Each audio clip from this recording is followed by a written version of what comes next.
Now, let's talk about two other very troublesome issues of this current model of civilization. The sheer danger of belief. What did I say? The sheer danger of belief. We talked about collectivism. And in the last episode, we dedicated an entire discussion on the notion of monotheism. Like the last episode was based on this fundamental topic. Monotheism. Again, monotheism, collectivism, belief. These ideas are linked. These ideas are tangled. You cannot separate these ideas from one another. Okay. So if you haven't watched those episodes, I highly recommend that you do before listening to what I'm about to say. Okay, so now let's shift our focus to the danger of belief. When we are talking about the civilization, okay, how do you create a peaceful society, right? That is fundamentally what we are discussing today. To create a peaceful society, we have to be very, very careful about one of the very bad elements of society, belief. And if you look at the Abrahamic philosophies, if I should call it philosophy to begin with, but if you look at the core, if you look at the center of these philosophies, what is the core? Belief. Believing something. Hinduism is saying that you have to go beyond this belief. The notion of illusion, Maya. Where does this Maya comes from? This Maya comes from this study of Raja Yoga, non-physical phenomenon. You cannot show me one document in this entire world, in this entire discourse of philosophy, knowledge, whatever it is, one document that talks about non-physical phenomenon. The science of the sciences, Raja Yoga. Divine vision, where does this philosophy of oneness, Advaita philosophy is coming from? It's coming from the study of non-physical phenomenon. So the biggest problem, as we discussed, that what is the biggest challenge of any civilization? The biggest challenge of civilization is to bring down this notion of equality, because equality is forced. When you force equality, you bring tyranny. You go against nature. So what exactly is the danger of belief? To demonstrate my point, let's talk about the case of Islam. What is Islam? A phony victimhood sob story to abuse children. A rape cult, so to speak. Not only that it is a death cult, Prophet Muhammad sallallahu alaihi wasallam, he led what would be considered, in a sense, a war cult, a death cult, and that he spread Islam in this way. Islam is a warrior religion in many ways, and it's unapologetically so. It's about expansion, it's about conquest and so on. So keep fighting the Christians and Jews until they give jizya. So it's compelling them to give jizya. This shows you clearly that it's about forcing people to become Muslim. Reason why you have to fight them is because they are Jews and Christians. Oh, it's martyrdom.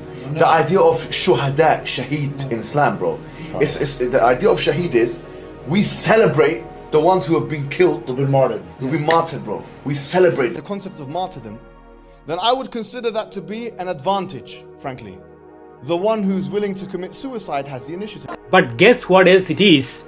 It is also a child abusing rape cult. What is the story of Islam? We are told that Muhammad was persecuted. That is what we are told. Even if you take this story at its face value, that Muhammad used to stand in front of Kaaba in Mecca, he used to abuse the pagan gods and goddesses. He denounced those gods and goddesses. He used to insult those gods and goddesses. In other words, he was a troublemaker in Mecca. And that's why he was persecuted. Like, even if you take this story at its face value, Muhammad was a troublemaker. But there is more to that story. That city doesn't even exist, let alone he being persecuted. Like I mentioned about a documentary in the last episode as well. Dan Gibson made a documentary, The Sacred City. And in that documentary, he revealed that there was no such city as Mecca even existed prior to Islam. No such city existed. And also, I believe it was J. Smith, Dr. J. Smith, who also talked about something similar in some of his lectures. I'm going to be shutting down Muhammad tonight and the Quran tonight and Mecca. And I'm going to do it all three tonight using only evidence from the 7th century. From the century where this man lived, from the century where this book supposedly was revealed, and from the century where this city existed. So bear with me, that's an awful lot to shut down, and I've got to do it in 1 hour. So the story was that Muhammad was persecuted. And we are told that because he was persecuted in Mecca, that's why he migrated to Medina. So if he was persecuted in Mecca and then he subsequently migrated to Medina, that means the city has to exist in the first place. But guess what? The city doesn't even exist prior to Islam. A phony victimhood sob story. Right now, look at Gaza. What is Gaza? Gaza is occupied by Israel. Israel is an occupier. That is the story we are told. But there are 57 Muslim countries. Is Bangladesh a stolen land? Is Bangladesh an occupied land? Is Pakistan an occupied land? Is Afghanistan an occupied land? Bangladesh is a Hindu country. Pakistan is a Hindu country. Afghanistan is a Buddhist country. What happened to the indigenous people of all of these lands? 57 of them. These people are mostly pagans, Hindus, Buddhists, Zoroastrians, and so on. Okay. All of these indigenous people have been butchered, have been massacred. Their boys, the boys who have grown pubic hair, they have been beheaded mercilessly in the most sadistic, in the most barbaric ways possible. And how it was done?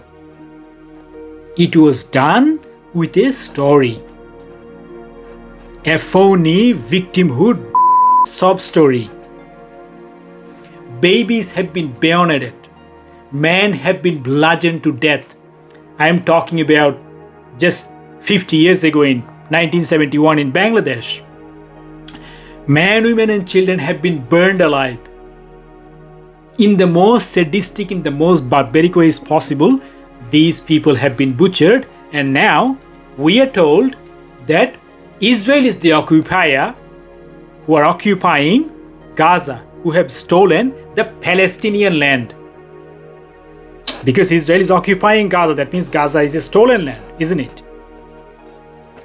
But those 57 countries where the indigenous population have been annihilated, have been genocided, have been massacred, these are all freedom fighters. What is Hamas? Freedom fighter. You see, what is the danger of belief? And this has been done by collectivism. You see the problem? We discussed about collectivism earlier. When you have collectivism, you are forcing equality. And that is how the Abrahamic philosophies have been created. Who are the target? Who are the victims of this genocide? The males have been slaughtered, even the boys that I am talking about who have grown pubic hair. They have all been beheaded. They have been butchered. And then what happened to the women and children? Hundreds of millions of these women and children have been dragged along the mountainous terrain and sold as sex slaves in Middle Eastern countries. It's called Hindu Kush, Hindu slaughter. I am talking about India, and not just India. Transatlantic slave trade. the white European slavery by the Muslims. Millions, hundreds of millions of people have been brutalized with this phony victimhood sob story. Because see, our human mind has a mechanism. It has a justice mechanism. What do you want? You want justice. Because Muhammad was persecuted, that means his followers now have to seek justice. But guess what?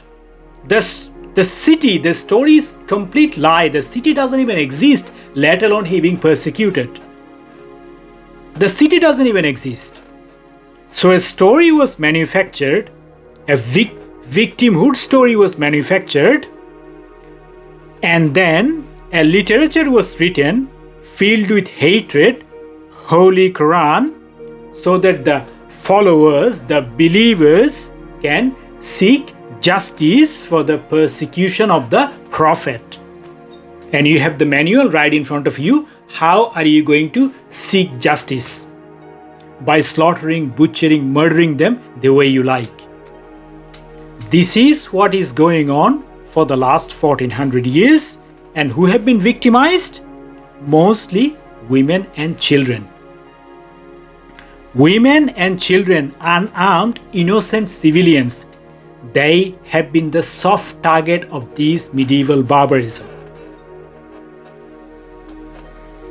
This is the danger when you have belief in the society. What Hinduism says? Hinduism says that you have to go beyond these five senses. You have to reach this divine vision, Advaita philosophy. And what does Islam say? That there is no God but Allah. Hinduism saying that everything is God. And Muslims are saying that there is no God but Allah. You see the difference? This is the danger of a story. And with this phony victimhood sob story, hundreds of millions of people have been butchered, and still this genocide is continuing. Still it is going on. Now, those Christians who are listening to this, I also have a very bad news for you. We talked about the phony victimhood sob story. Your story is not much different, by the way. Jesus was a Jew, and guess what? He was murdered by the Jews. He was murdered by the Jews. Once again, a phony victimhood sob story. But it has a little bit of a deviance. If I accept that Jesus existed, if I do accept that Jesus existed, then it has a little bit of deviance. Jesus died for the sins of humanity, and not just he died, but he was also resurrected. So he was not entirely massacred, as was the case of Muhammad. Like, how did Christianity evolve in the last, at least for the last 200 years? One possible explanation can be, I'm not saying that I am right, correct me if I am wrong. One possible explanation can be that it deviated from this victimhood narrative. What is the case of Islam? It's a phony victimhood story. But for the case of Christianity, this victimhood story even slightly shifted. I'm not saying that it will not come back. The persecution that has happened, many pogroms that Jews suffered, I'm not saying that it's not going to rear its ugly head again. Like in the case of Second World War, 1938, when the Jews were, hunted down all over Europe. Some people will say that this is coming from that narrative of victimhood. Jesus was murdered by the Jews, and that's why Christians are now avenging. Christians are now taking revenge for the murder of Jesus by the Jews. And these things can definitely rise its ugly head, because again, it is all about human psychology. Human psychology is about seeking justice. When you have a story, a victimhood story, the victimhood story has an ingrained notion of seeking justice. I'm not saying that Hitler did it just because he wanted to avenge the blood of Jesus. That is not what I'm saying, but it could be. It could be the reason as to why he did what he did in Second World War. So there are crocodiles, there are sharks lurking under the water. You may not see it, but Christianity has definitely evolved. Over the last 200 years at least, the violence in the Christian world has declined quite a bit. But for Islam, I don't see any hope. Because it's coming from this victimhood story. What is the fundamental problem? People who are saying that, oh look, we need to do reform, we need to do this, we need to do that. But what is the problem with Islam? The problem with Islam is the story. It has a story that seeks justice, that claims eye for an eye. This is the main problem of Islam as I see it. And that is why Islam has not moved even one bit for over the last 1500 years. But for the Christians, luckily for the Jews, that story has shifted. Again, correct me if I'm wrong. This story has shifted. It has its different angle. Jesus died for the sins of humanity. And not only that he died, but he was also resurrected. So you don't have to seek justice until the day of resurrection, as is the case for the Muslims. This is the danger of a story. And now, as we are talking about the danger, let's talk about the women. How these women and children have been brutalized. Like if you look at Islam, what is the view of women in Islam? Its entire view towards women is this, that women is evil. What is the view of women? Women is evil. Have you ever wondered, I'm talking about both of you, if you are a Christian or a Muslim, have you ever wondered why there is no female goddess in your theology? If you think about Hinduism, goddess, what is goddess is just as equivalent as God.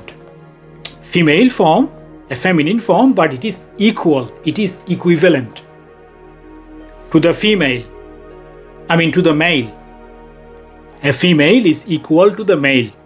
You need money, you have the goddess Lakshmi. You need knowledge, you have the goddess Sarvasati. For might, you have Durga, and so on. Okay? For might, for money, for power, for wealth, you have female deities just as much you have the male deities, the Rama, the Vishnu, the Krishnas, and all those things. But if you look at Abrahamic philosophies, is the father and son, master and slave. A question can be asked whether these Christianity have been popularized among the Roman slaves with the notion of this master and slave, father and son hierarchy. Is there a possibility that a story have been created to popularize Christianity among the slaves of Rome? Among the Roman slaves, Christianity have been popularized with the notion of master and slave, father and son. Again, there are problems with Christianity we will discuss in a separate episode, in a separate day. But can you see that there are some parallels, at the very least? Whether Christianity have been popularized with this kind of notion, with the notion of master and slave, father and son, why there is no female deity? There is another explanation that is even more sinister. Whether men have created these ideologies to abuse women. We talked about popularizing the idea, Christianity, father and son, master and slave. That is just part of it. The other half is whether some men have created these ideas, have created these religions to abuse women. Think about your sexual energy. What happens when you are at the peak of your sexual urge? You know, like there is the raw energy that overpowers you. Sexual energy I'm talking about. So you want to crush something, you want to subdue someone. Okay. Now, if it is their women, you can do whatever you like. What is Abrahamic philosophy? Is us versus them. Who is their women? It is the women of the infidel. You can do whatever you like. You see the problem? To abuse women. Islam, slaughter the man. Even if they were boys who have grown pubic hair, you slaughter them. And what happens to the women and children? You can now abuse them because it is their women. Witch hunting. Hundreds of millions of women, maybe not hundreds of millions, but definitely millions of women have been burned at stakes. Witch hunting. I'm talking about Christianity. Millions of women have been abused, have been dragged through the mountainous terrains into the slave market in the Middle East by the Muslims because they were their women. They were heretics. They can be abused the way you want. Have the man created these ideologies to abuse women? Because women have been seen as evil. But to understand this evil being outside of you, evil being them, can you see that there is a problem? When you have this us and them, who becomes the casualty of this us and them? Women. Women can be abused because it is their women. To say that the Europeans brought civilization, this is far from the truth. See, there are lots of questions. There are lots of historical events that we are unable to decipher. Why all of these things happened? If humanity had reached such a level 10,000 years ago, what exactly happened behind this decline? One thing I can tell you is this: the last known civilization, the last known, is the civilization of Bharat. It's not that the European Renaissance, it's not European Renaissance that brought civilization, not at all. You might have heard it from your childhood, but these are ignorant perspective. These are not truth at all. These are miles, thousands of years behind what a true civilization really means. And the true civilization, as I understand, it came out of Bharat. European Renaissance is not the dawn of civilization, my friend. Not at all. It's far from the truth. My worst fear is, see what Indian philosophers, what they achieved some 10,000 years ago. You might as well be another 10,000 years behind. Swami Vivekananda, what did he say about this Western philosophy? Is baby's talk. That is what my intellectual master, Swami Vivekananda, said about the Western philosophy. With all due respect to my intellectual master, guess what I am gonna say?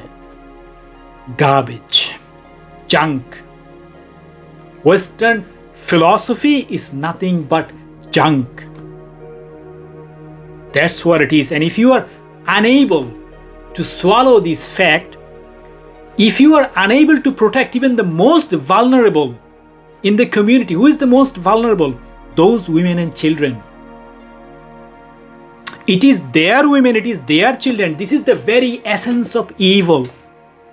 To think that a child who is born yesterday is their child and can be butchered, can be abused in any way, shape, or form, this is, my friend, the very essence of evil. Very essence of evil.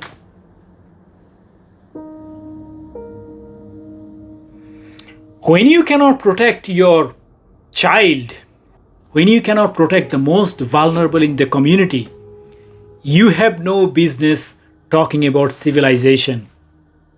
Again, we will talk about the elephant in the room on a separate episode. There are lots of other problems. It is coming. I am not done yet. But as you can see, there are loads of problems with your doctrine. Loads of problems.